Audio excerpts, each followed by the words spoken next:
நாங்க இது விஎஸ் கார்ஸ்ல இருந்து பேசுறோம். நம்ம விஎஸ் கார்ஸ் பாத்தீங்கன்னாக்கா நம்ம அரூர் தருமபுரி மாவட்டம் அரூர்ல இருக்குங்க. இப்ப பாத்தீங்கன்னா நம்ம ஷாப் வீடியோ போடாமலே டாடா சுமோ வந்து சேல்ஸ் ஆயிடுச்சுங்க. இதோ கஸ்டமருக்கு டெலிவரி கொடுக்குறாரு பாருங்க. இப்ப அண்ணன் நம்ம கிட்ட வண்டி வாங்கி இருக்கிறாருங்க. அவருடைய இது கருத்து நான் விஎஸ் கார்ஸுக்கு வந்தோம். வண்டி நல்லா தரமாக கொடுத்தாங்க. நாங்கள் நினச்ச ரேட்டு கொடுத்தாங்க. நம்பி எடுங்க, நல்லா இருக்கும் வண்டி. நல்லபடியாக ஃபஸ்ட்டு டெலிவரி நம்மளுக்கு தான்.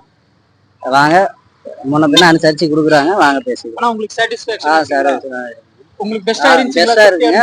பெஸ்ட்டாக இருக்குங்க, திருப்தியாக இருக்குது. வாங்க, நல்லா இன்னும் பெஸ்ட்டாக பண்ணி கொடுக்குவாங்க. நம்ம விஎஸ் கார்ஸ் பாத்தீங்கன்னா நம்ம அரூர் பைபாஸ்ல இருக்குங்க. நம்ம அரூர் பைபாஸ்ல பாத்தீங்கன்னா கேஎஸ் ஹாஸ்பிட்டல் இருந்து அப்படியே நேர் ஆப்போசிட் 2 கடை தள்ளிங்க நம்ம ஷாப் இருக்குங்க. நம்ம கிட்ட பாத்தீங்கன்னா ஏகப்பட்ட வண்டிங்க இருக்குங்க. அது தொடர்ச்சியா நான் ஷாப் வீடியோ போட்டுனே இருக்கிறேன். உங்களுக்கு வீடியோ பிடிச்சிருந்தா லைக் பண்ணுங்க, ஷேர் பண்ணுங்க, சப்ஸ்கிரைப் பண்ணுங்க. நம்ம போடுற வீடியோ அப்படியே தொடர்ந்து உங்களுக்கு வந்துனே இருக்குங்க. வணக்கங்க.